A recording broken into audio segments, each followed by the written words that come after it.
Hello, welcome to today's webinar, Safeguarding Education, Building Cyber Resilience in Schools with Heimdal. Just a few quick things before we get going. The webinar will be recording. We'll get that shared tomorrow. There's no chat as usual, but there is a Q&A. So please do drop any questions you've got in there. They might be picked up along the way or will be addressed at the end. But that's about it from me, I think. So without further ado, I'm going to introduce Michael and Imran from Heimdal, who are going to take care of things for the next hour. Over to you, Michael. Thank you very much, Rick, and thank you very much for having us today. Thank you, everyone, for joining us on this fine Thursday afternoon. Appreciate you guys sticking around at the end of your school day, especially when it's so sunny outside. So I hope indeed you are wearing your sunscreen. Speaking of protection, we are here to talk about Heimdal security, SPF 100. Sorry, that's the best segue I could think of. Luckily, our technology is better than my jokes. So why are we here today? Well, today we're going to be talking about, as Rick says, how Heimdal can help support your journey in building cyber resilience and safeguarding your data in schools. So we've got, well, who have we got? Me. We've got me. My role at Heimdal is to help fix people's security issues and make that journey as pleasant and as easy as possible. I see a lot of challenges genuinely in the education sector where we can be a big help. We can genuinely make a difference. And my goal is to make great security accessible for schools up and down the UK and Ireland so they can protect their environments better. And we've also got my beautiful assistant Imran with us today as well. The yin to my yang, the Bonnie to my Clyde, my technical counterpart. Imran, I don't know if you want to do a little intro of yourself, mate. Thank you, Michael. Good afternoon, everyone. As Michael kindly mentioned, my name's Imran. I'm here to assist Michael from a technical perspective. And if anybody does have any questions, by all means, please drop them in the Q&A and we'll do our best to get them answered for you. With that being said, back over to you, Michael. Thank you very much, Imran. Yeah, exactly that. We will have a Q&A session at the end. So we'll go through as many of those as we can as possible. We've only got an hour today and there's a lot to cover. But yeah, if it means we have to have a separate conversation, then we'll try and get to that as well. Also, very excitingly, to tantalize the senses, at the end of the webinar, Imran is going to be detonating some ransomware live, so you can see what a live attack looks like from the other side and see how Heimdal will block it. Let's hope it does. So 71% of secondary schools experienced a cyber breach or attack in the last year. Now, that's a concerning trend, not just because of the frequency of attacks, but because of the increasing sophistication of these attacks as well. These aren't random attempts. So the question is, why are we seeing an increase in these targeted attacks on the education sector? Firstly, all schools hold extremely sensitive student and staff personal data. Secondly, many schools now have gone cashless with transactions being carried out via online portals. Third, it causes disruption to a wide core network of infrastructure. So if that data is in the wrong hands, that type of information can be extremely valuable to cyber criminals, whether they plan to sell that information to a third party or whether they plan to use it as a way to extort money. So it's probably the reason why so many schools that I speak to, they're saying to me how important it is to safeguard children and to protect the data of anyone associated with that school. Now, you can see as well, on average, schools have over 15 different software platforms to manage. Now, over the years, they've built up this spaghetti junction of different systems that they have to monitor, they have to update, they have to maintain with various different levels of legacy. And it's tough. It's tough to stay on top of. From a security perspective, it means things fall between the cracks and vulnerabilities get missed, and it reduces that peace of mind and it increases that risk of breach. You also see on the flip side here, only 52% of primary schools have identified breaches or attacks in the last year. Now, that doesn't necessarily mean that fewer attacks are happening, but instead that many are potentially going unnoticed. So many schools don't have the resources or the tools to feel confident in their threat hunting abilities. There's a big detection gap, and IT can be unaware of possible breaches for long periods of time. And you can see on the right as well, we've got some compliance frameworks displayed as well. So Cyber Essentials, GDPR, DfE guidelines, these are becoming necessities in schools. And from speaking to people who've gone through that, they're not just tick boxes.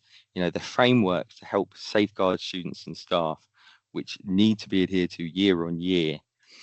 Each framework provides a set of policies that, when followed, it significantly reduces the risk of cyber incidents. So schools, more and more, they're not only they're needing to adhere to these frameworks, not just as a one-off. They need to fully integrate them into their cybersecurity strategies.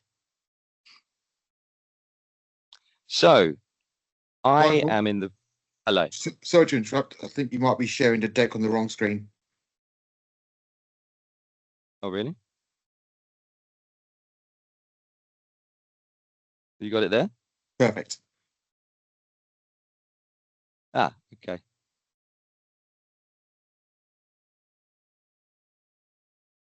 Oh, could you not see that before? Okay, so you can see that now, right? Yep. Okay, lovely stuff. So I am in the position where I get to speak to more IT admins of schools in a couple of weeks than most people probably do in a single year.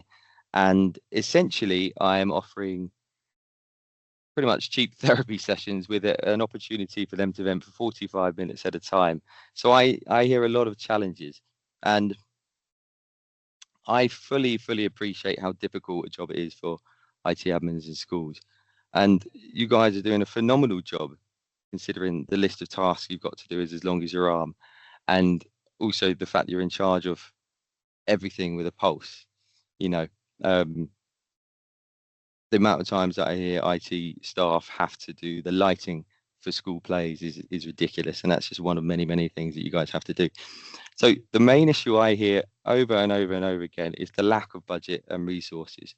You're having to do so very much with so very little.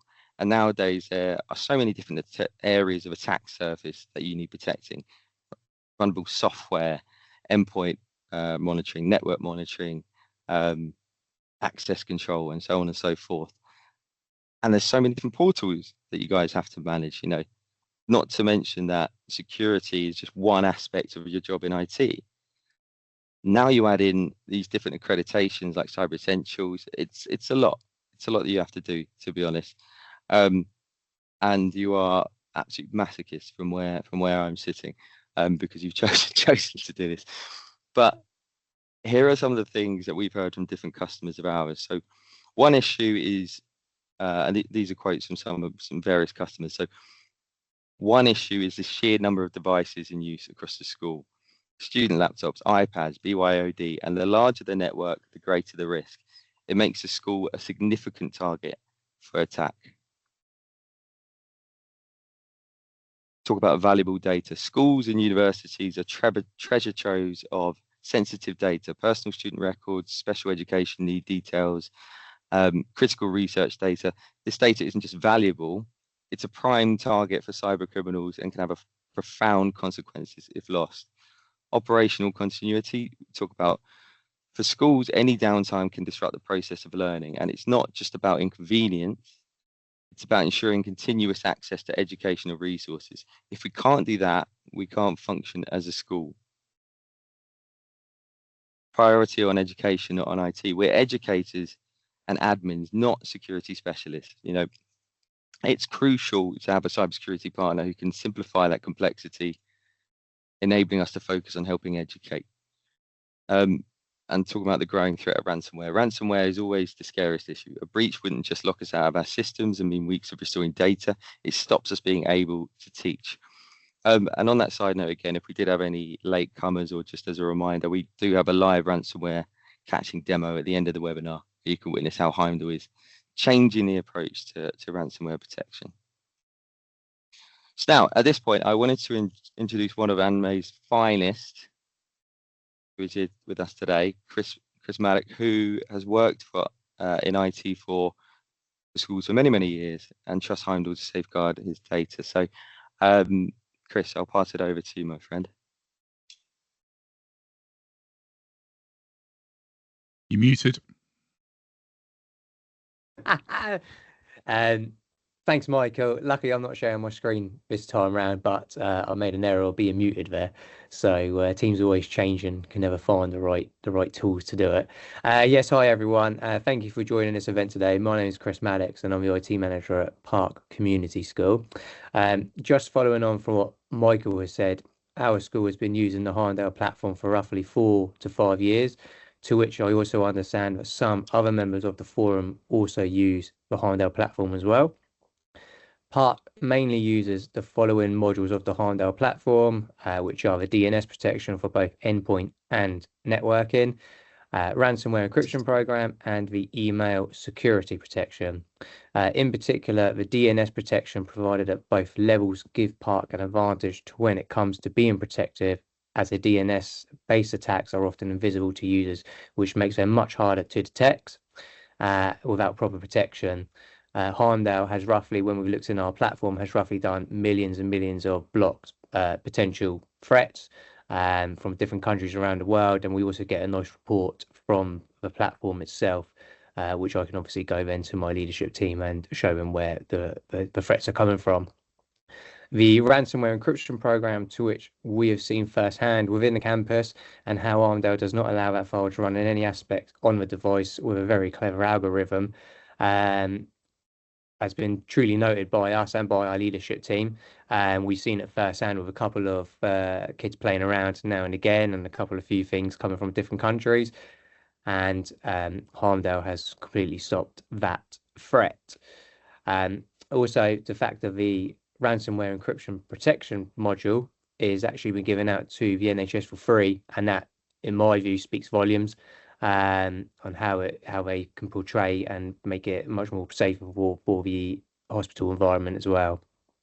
The reporting inside the dashboard is very good. It's quite intuitive, actually, to be honest, compared to some other couple of vendors out there, but it can be very quick feedback in. So if a ransomware attack was to happen, you can easily see why Heimdal's blocked it, what's going on, where's it being blocked at, and you can delve in through that way. And obviously you can add an exemption if need be as well.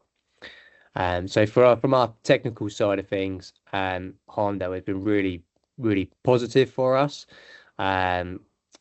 We tend to have a good relationship with obviously Heimdal and obviously the team there, but from the techie side of things, they can easily see everything that is required from Heimdal, and everything just works. It just works as expected, and it just carries on as in the background without needing to do much more to it. That's it. Thank you very much, Chris. Really appreciate it. And genuinely, it is really, really lovely when you hear this feedback from people that, yeah, it just works. Like you said, I think that's what most people want. Just something that works and they don't have to get involved with. But yeah, thank you very much. Okay, cool. Could you guys see my screen there? I just want to double check this time before I go. Yep. Yeah, okay. Lovely stuff. Thank you again. Thank you, Chris. Appreciate you taking the time. So we've also got some words from Kevin Walker as well. So Kevin is a cybersecurity expert. Fortunately, couldn't join today, but he pinged a little message earlier, which was kind of him. He's got decades worth of experience in the cybersecurity industry. He currently heads up Black Swan Cybersecurity Solutions. They are an MSP who are using Heimdal to help protect his education customers. When he founded Black Swan, his goal was, quote unquote, to provide enterprise level security at prices that work for tight budgets. And Heimdal plays a big role in helping me achieve that. And in this information here, he shares how Heimdal have helped them achieve DFE cybersecurity standards compliance. He also shares about how Heimdal is giving schools more robust security at that affordable cost as well. And then in his own words again, Heimdal's next-gen AV transcends traditional defenses with advanced threat hunting and behavioral analysis. Paired with patch and asset management, we offer educational institutions continuous defense against emerging vulnerabilities and threats. I want you guys to take a look at this. So this is the vendor landscape from the Momentum Cyber 2023 report. How many, looking at this, do you recognize? Essentially, it's like looking at a Where's Wally book with the amount that there are. Imran can probably attest to this a little bit more than me, but it used to be about 10, 15 years ago that all you needed was a solid AV and you'd be in good stead. You'd be in good stead for protection. Nowadays, with modern threats, in order to stay secure, you need to have layer protection, real-time detection, behavioral analysis, AI-driven solutions, patching, access control, email security, so on and so forth. And the landscape has shifted from it being all about single-point solutions to organizations now needing integrated solutions. But it's so difficult for schools. I mean, just look at the chart. It's such a saturated market. How long does it take you guys to do due diligence on one tool? Weeks? Months? What about doing due diligence on 5 or 6 different tools? And then we talk about the implementation side of things. You implement these different tools in order to reduce complexity, get a better grip of your security. Ironically, it exacerbates the problem we're meant to fix in the first place. Now it's even harder to manage and to get that contextualization of security alerts. And then you, not to mention things like functionality overlap, budget overlap. You know, it's very difficult. So, who are Heimdal? We all love an origin story, don't we? The Norse mythology fans amongst you will probably recognize that Heimdal was a Norse god whose purpose was to guard entrance to Asgard on the Bifrost Bridge. He could hear the grass growing and he could see hundreds of miles, making him the perfect protector against threats. And that's where we get our name. Obviously, if you're a Marvel fan, Idris Elba plays him in the films as well, which is pretty cool.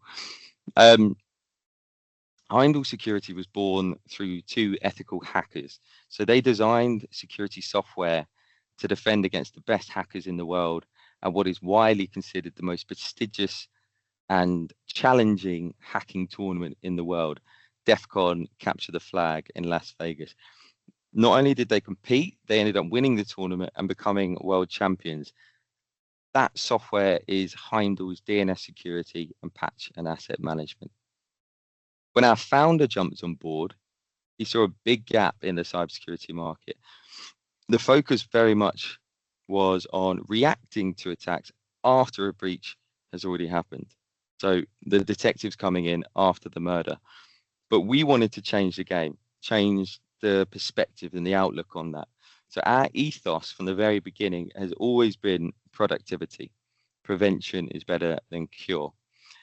In 2014, Heimdal was called in by the FBI in an operation which successfully took down the CryptoLocker ransomware pandemic.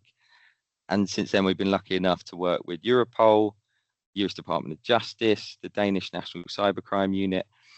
And today, we've got a decade's worth of experience under a belt, and we protect more than 16,000 organizations globally.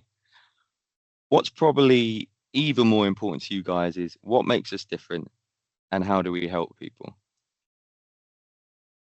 So at Heimdal, we offer a single XDR ecosystem to cover your endpoint security needs with 14 tools under one integrated dashboard. So working with a lot of schools, I know it can be very difficult changing a lot at once. You know, there's different priority projects, different budgets, contracts finishing at different times. The great news is that Heimdal, so we have a modular approach. So when I work with customers, we look at tackling that low-hanging fruit first. You know, we can deploy a couple of modules to fix the right here, right now problems. And over time together, we can work towards that consolidation brick by brick, module by module. So we talk about unified security management. Heimdal believe that good security should be easy to manage, easy to use without interrupting the productivity of the users. Everything Heimdal is managed under one integrated pane of glass, and it gives you that clear visibility for management and prioritization of security events. XDR proactively reduces the attack surface that hackers and cyber criminals aim to exploit, and it's designed to prevent evolving threats and security breaches before they occur, not afterwards. That preventative side is married with that remediation side, where you can automate defense against malware, against ransomware, advanced persistent threats without that manual intervention. It also helps you ensure adherence to educational compliance regulations like Cyber Essentials, GDPR, with audit-ready reporting. I know they're a pain in the arse, so it reduces that administrative, easy for me to say, burden on IT staff. I'm genuinely always surprised to hear on the context of support here, the amount of horror stories I get from my customers who've had previously bad experience from previous partners, you know, not getting a response for 2 weeks on tickets, or having a different account manager respond every single time, or having all the most personal people until the ink's dry, and then suddenly they're dealing with junior people, or a wall of silence. Genuinely really surprising, considering cybersecurity is such a confidence piece, and you need to have a trusted partner. So just on that, you get 24/7, 365 support. So that team is on hand to support you with your tickets, with your requests. The average response time is about, at the moment, 11 minutes.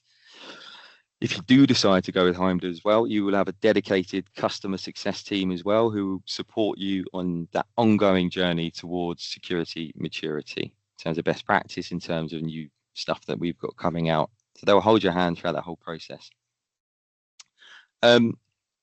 We've also got a 24/7 accredited SOC team, who are security experts and live and breathe these Heimdal tools. They will monitor and protect your environment, not only during school hours, but also out of office hours and holidays as well. And that tends to be when a lot of the attacks happen, because hackers aren't stupid, and it gives that peace of mind out of office hours. I think it's important to note as well that Heimdal are not just protecting schools in the UK. Here's one of the schools that we're working with over the pond in the US, called School Administrative Unit 67, or SAU 67, which rolls off the tongue. SAU 67 have always tried more traditional approaches to security, because that's the way that they always did it. That's the way they always done things. So they were left frustrated with how difficult it was managing those tools, from a lack of integration. So they adopted Heimdal to automate and consolidate their security processes, which, in their words, as you can see, has been an absolute game changer for their IT department, quote unquote. They're currently using DNS, EDR, ransomware encryption protection, patch and asset management, app control, and remote desktop. After implementing Heimdal, they arranged an external security audit in which the external party attempted to hack their systems. Heimdal not only stopped these hacking attempts, it also quickly notified their IT staff of the actions taken as well. Because the landscape of cybersecurity has changed so very quickly, the DFE rather has jumped in and sought to introduce new frameworks and expectations to help schools bolster their cyber defences in the long run. Now, obviously, I'm sure we all know on the call and preaching to the choir, for colleges, SPIs, it's obviously mandatory to achieve Cyber Essentials by the end of the school year. From conversations I have with schools, the expectation seems to be it's only a matter of time before it's mandated for all UK schools. And again, speaking to organisations who've gone through that process of Cyber Essentials already, it isn't just a tick box exercise. It's something that you want to get right first time, because the auditing of your policies gets stricter year on year. So whatever you put down first year, they'll be quite tough on that next year, and so on and so forth.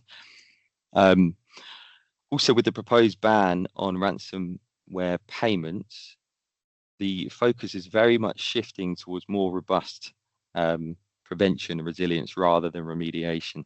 So it's redefining how schools must manage their ransomware threats. The reality is, schools will have to adapt, and customers I speak to are using these new compliance directives as an opportunity to reassess and evolve their security measures to become more secure and resilient, so that they can equip themselves properly.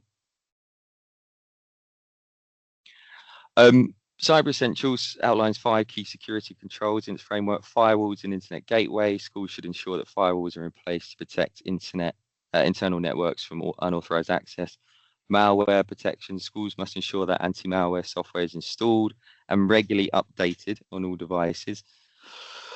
Patch management organizations must have a process for managing software updates and patches, ensuring that critical and high-risk vulnerabilities are addressed within 14 days of vendor release. 4, secure configuration. System, software, and devices should be securely configured to reduce vulnerabilities. And 5, user access control. Schools should control who can access their systems and data with strong passwords, role-based access, and limiting admin rights to only those who need them. Heimdal does all of those. So Heimdal does all of these things and helps schools. Now, something I want. Oh, I've gone back there. And I'll show you how we do that in a second. For IT admins, already built into the Heimdal dashboard, as Chris was alluding to earlier, is reporting outlining which devices are compliant or non-compliant from a Cyber Essentials standpoint, taking away a lot of that manual admin for you. But even more exciting, genuinely excited about this, we have coming out as of today in our RC dashboard, which is essentially our beta dashboard for new releases, our embedded reporting module. So these are on-demand compliance reports which quickly demonstrate your levels of compliance in a nice, digestible way for yourselves, for auditors, but also for senior management or anyone who may not be IT savvy. A lot of my customers are talking about this because the senior management don't care about IT, or they don't have a background in technology a lot. They just want to see really easily understandable facts and figures. So we currently got reports for Cyber Essentials, NIST2, we've got C-level reporting, and there's more to come. So this is our first iteration of these. So they're only going to get better and better. I also think as well, it demonstrates our innovation is in direct response to the needs of the customers. We heard this a lot from our customers, and this is something we've been asked to do.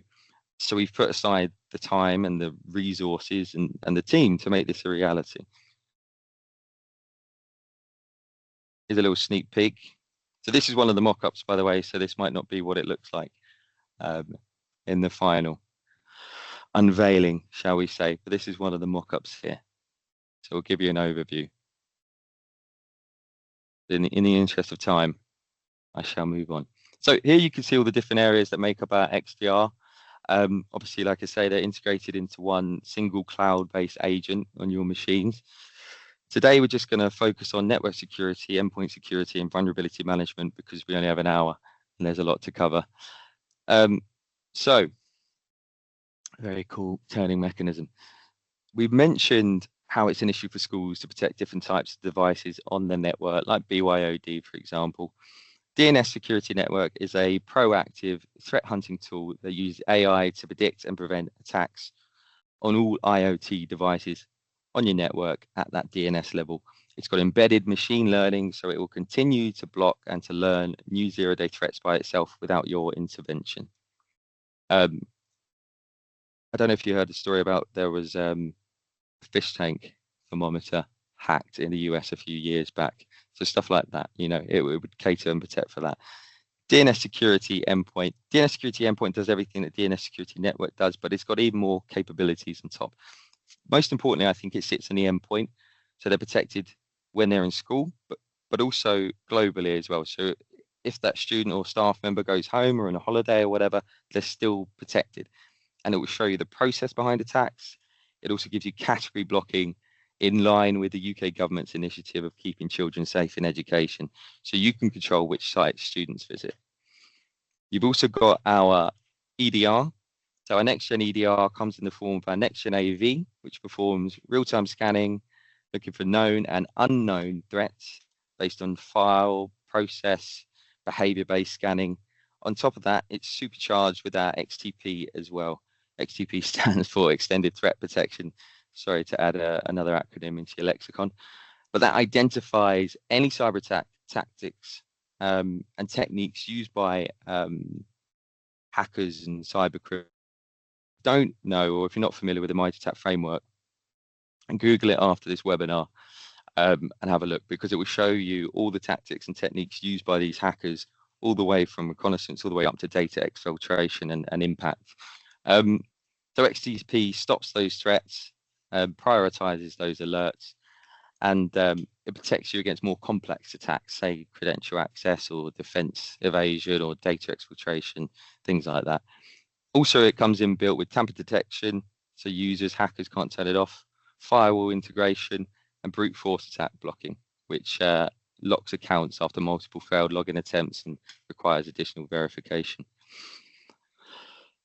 Also in the EDR bucket, we've got ransomware encryption protection, or REP, continuously that analyzes system processes and it looks for any signs associated with ransomware activity. So if something malicious is encrypting your files, REP will recognize that at a kernel level on that device, kills that malicious encryption dead. That's what we're going to be looking at live in action today. And then vulnerability management as well. So schools I speak to, they struggle with patching is the reality. You know, it's one of the main things. They spend hours getting to baseline and patching and going through that process, and then a new critical patch is released, looking at you, Chrome or Adobe, and the IT team have to start that process all over again. You know, it feels like they're constantly chasing their tail. So the patch and asset management, it automatically set and forget, cleans, tests, updates your third-party software within 4 hours of vendor release, sent silently in the background, fully encrypted as well, with 0 user interruption. The testing part is really, really imperative of that because it negates that supply chain threat. So for example, when SolarWinds got hacked a few years ago, hackers injected malware into their software and then they unknowingly pushed that out to their customer base, and then all of them were affected. Now, if you think about how many third-party vendors you guys use within your schools, you can see why that's really, really important. It also comes with inbuilt asset management, which gives a clear view of what software assets are installed on your devices, gets rid of that shadow IT, or brings it to the fore and shines a light on it, and it makes sure your devices are compliant as well. For Microsoft updates, you can schedule, you can delay, you can schedule reboots as well, in order to make sure that you're safe and compliant, but also that you're not disrupting your users or risking blue screens, for example. Like I said, whole thing set and forget, literally achieved by clicking a few buttons. We'll go through the config with you anyway. So, and the Heimdal XDR also enhances protection to cover your cloud environment as well. So it protects cloud-based workstations and servers as if you were protecting your on-prem network. So our 365 email security protects against phishing, malware, other email-borne threats in 365 environments. Our 365 user security threat hunting, that looks for and monitors and analyzes user behavior within 365. That's looking at to detect login anomalies, for example. Our ransomware encryption protection provides cloud workspace ransomware protection. So it monitors your cloud environment and detects if your files are being taken out of the cloud and replaced by encrypted files. The intention there is obviously that you can't back them up then. When it detects that, it will disconnect the user from the cloud immediately and kill that dead. Application control, it ensures only authorized apps run in your cloud environment, enhanced by app discovery, which is in the DNS security piece. And then we've got actually now as well app fencing, which comes within the application control. So that controls app behavior and interactions and prevents unauthorized access. So, as promised, without further ado, a live detonation of ransomware. Hold on to your hats. Over to you, Imran. Thank you, Michael. So I guess it's time to do our little piece. So here you can see one of our test environments. Got a bunch of dummy files here. And just to show you the configuration of the entire environment, I'll go into the Heimdal UI, access the policy that's actually being applied here, and confirm that our ransomware encryption protection module, which sits under endpoint detection, is currently in reporting mode. So what this means is when the ransomware is going to be detonated, we are not actually going to prevent it. So it will go through, it will encrypt the files, we will detect it, but we will let it actually happen. So with that being said, you can see a whole bunch of dummy files here, and I'll go ahead and execute this ransomware.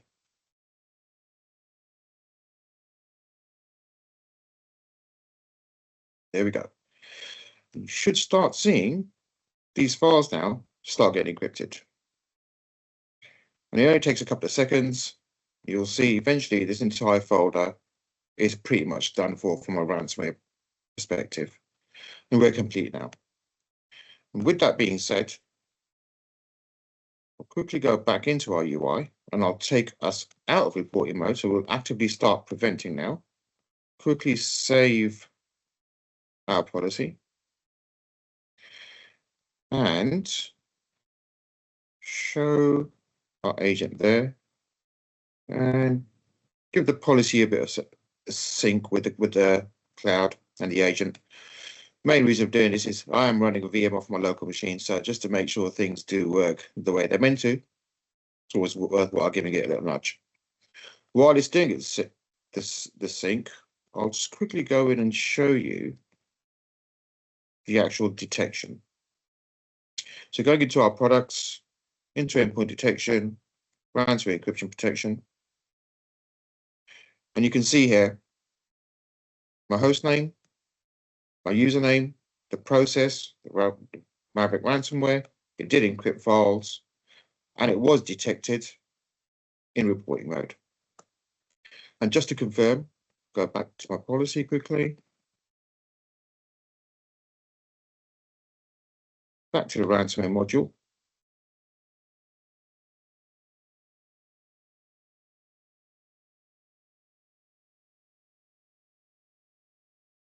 And we are out of reporting mode.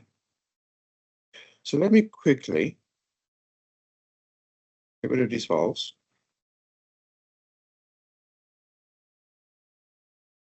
Show the right ones, yes. And place another bunch of files.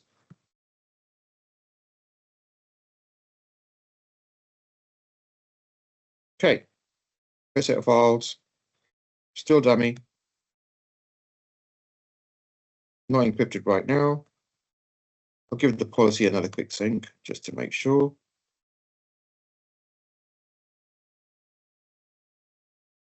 And let's go ahead and detonate again.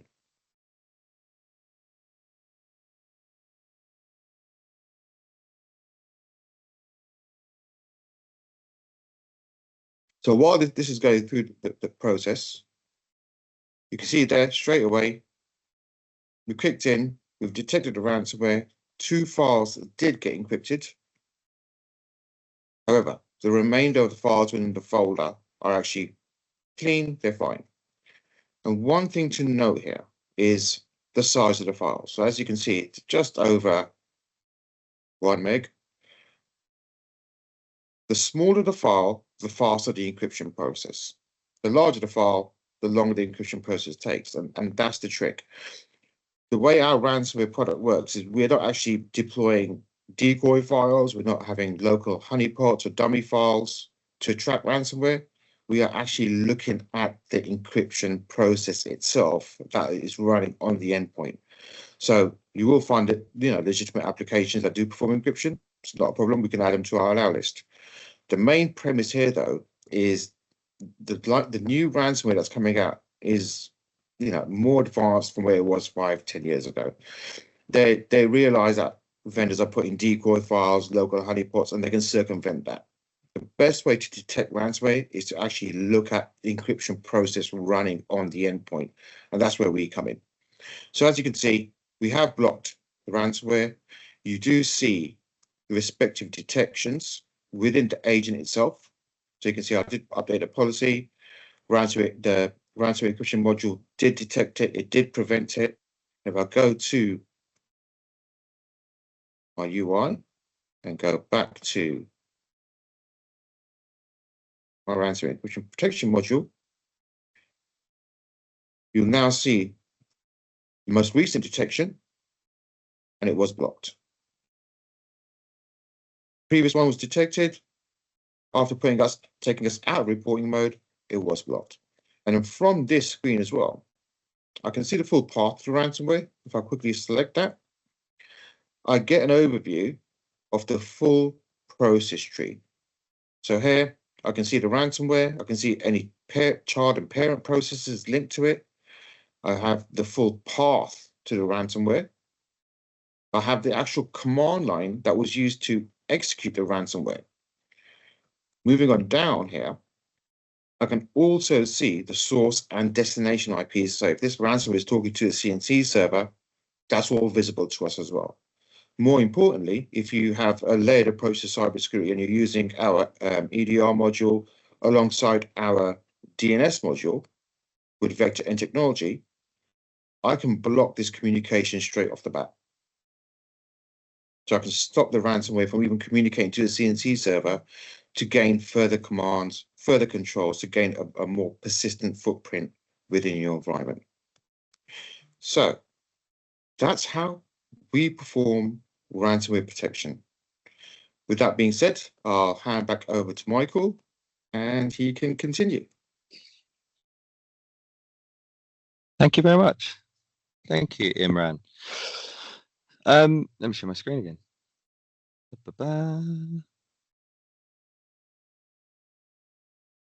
Okay, hoping you guys can see that again. Okay, so I can imagine somebody saying, yeah, sounds good, all sounds great. Can we afford this? Like I said at the start, budget is one of the biggest challenges for schools. So, but I also said I want to make Heimdal accessible to schools up and down the UK and in Ireland. So I wanted to tell you about an offer that we've got here today, exclusive for you guys that joined us at the webinar.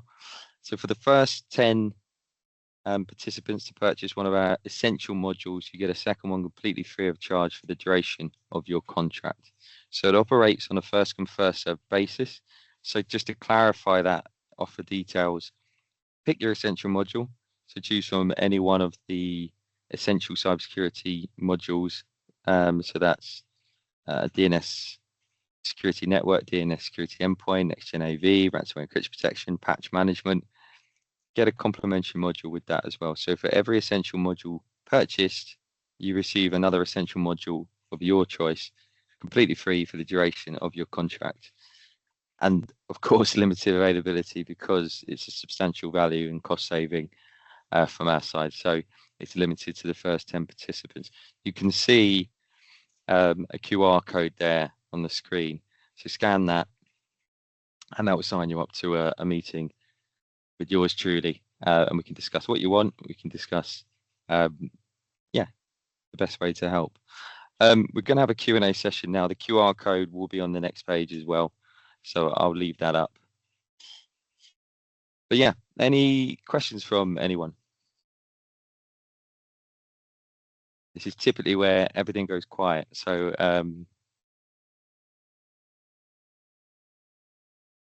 I shall leave it in the quiet and in the silence for a few seconds. But yeah, don't be shy. Don't worry if it's a new post.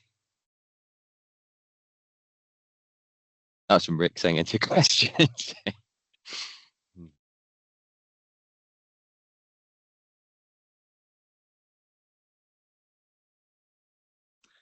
I'll take that to mean no questions because it was such a thorough and exhilarating webinar. You're on mute there, Rick, if you are speaking. They're probably still catching up because there's that 25-second delay. Oh, of course. Yes. Indeed. Apologies, I forgot. Hopefully we'll be flooded with questions. Indeed. Oh. Hey, Michael, got a question in there from David. How much does each module cost? Great question, David. As we said, it's all about pricing. Obviously, it depends in terms of I hate that answer. It does depend on the contract length, things like that. But yeah, happy to take that offline with you guys. Depends what you want, really. You know, there's quite a wide offering there. There we go. How's the license per? Yeah, I think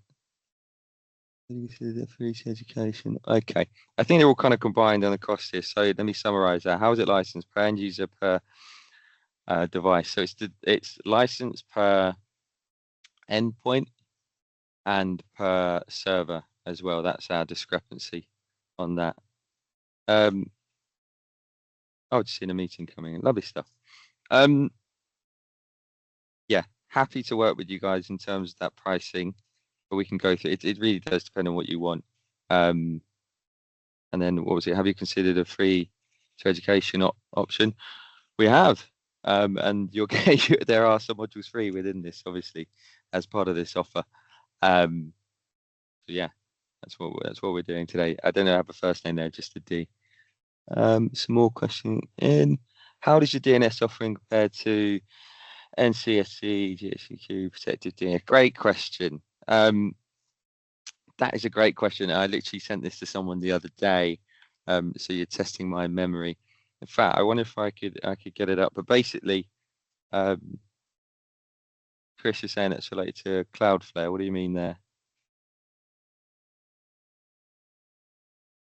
Yeah, if I jump in there, so that's he means by the National Cybersecurity Centre there, doesn't he? I'd imagine so anyway. It would make more common sense that it's when it comes to the NCSS and stuff like that, it would be more Cloudflare related. So it would be more a case trying to figure out what you get from Cloudflare. 9 times out of 10, this is DNS protection at the endpoint level, not at the networking level. And how Cloudflare tends to work with the DNS side of things, it's a much more what's the word for it? I'm trying to think what would be the right word for it. It's not more advanced as to what Heimdal could use in that respect.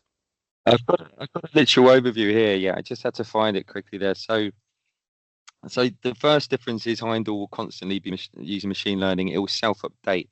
So it's got real-time threat intelligence, so it's stopping the known stuff. But the reality is most ransomware attacks is the unknown stuff. It's a 0 days.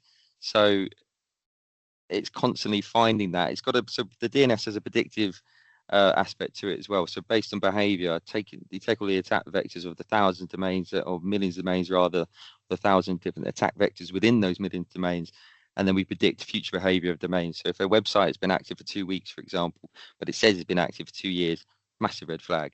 So we're doing that, and there's thousands of these different attack vectors we looked at to be able to predict the behavior of domains in the future. The PDNS doesn't do that. It's blocking on known malicious domains in its database. So the new threats are not being added to its list until it's found. So again, it's kind of that reactive piece. Secondly, is that customization of blocking. So Heimdal will let you customize what you want to block and control what can be accessed or not accessed within the school.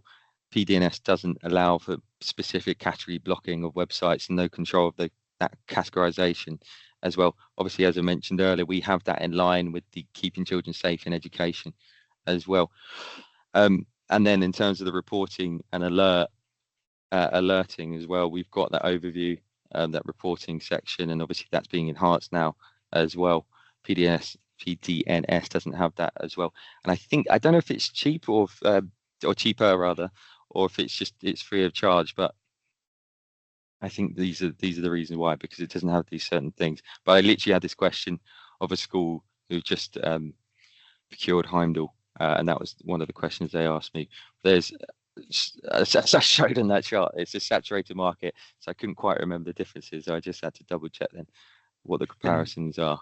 And following on from Michael's perspective, sorry to jump in, but we use both. So we actually had the PDNS that is supplied by the National Cyber Centre, and which is Cloudflare, and we find it more relevant, or more information we get back from Heimdal than we do with Cloudflare.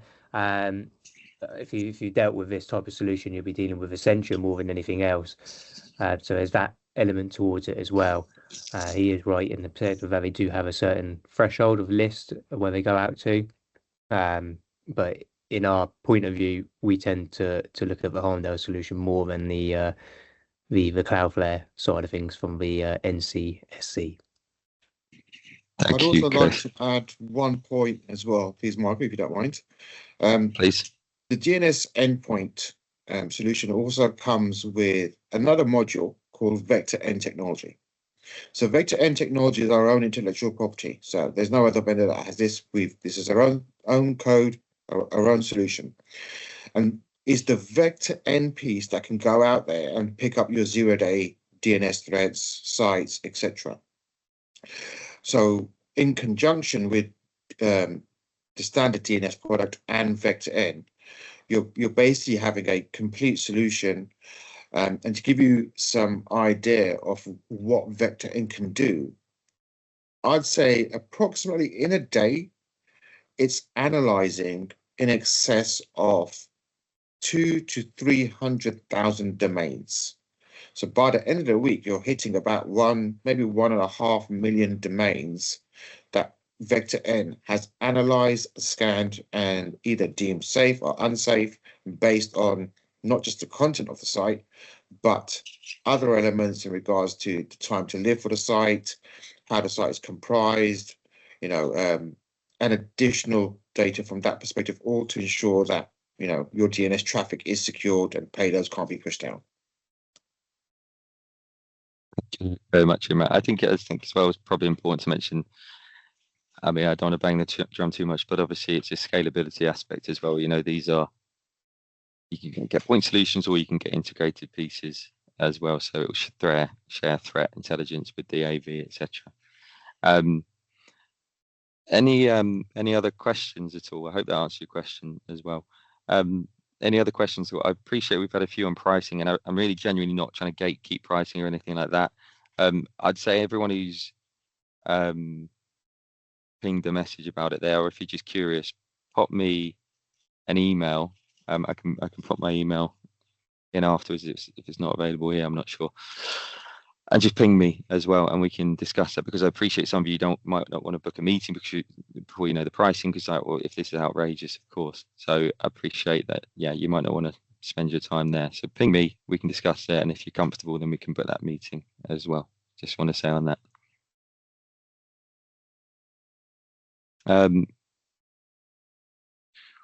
We've got a few minutes left. There's still some sun left, so as well. So I don't know if there's any more questions, or if you guys want to get outside. Appreciate, again, you've had a long day at school. So yeah, happy if there are anything else. I'll wait a few seconds more.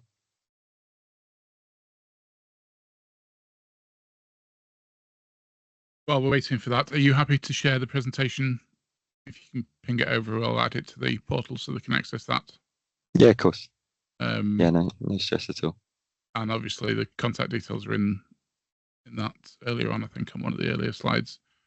The feedback survey will be live on the portal, and there's a field in that. If you do want follow-ups from Heimdal, just add your details there. It's quite obvious. It's similar to the usual feedback forms. Yeah, no other questions come in yet? No, I think that's it. I'll stop sharing my screen in a second.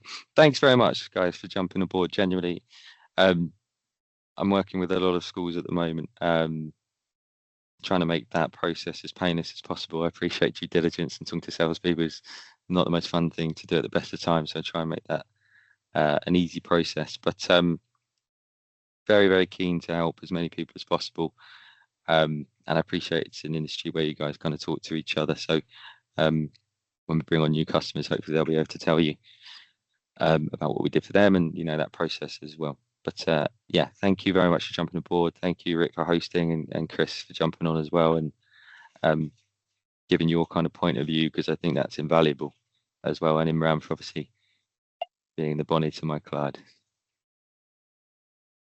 Magic. Thank you very much.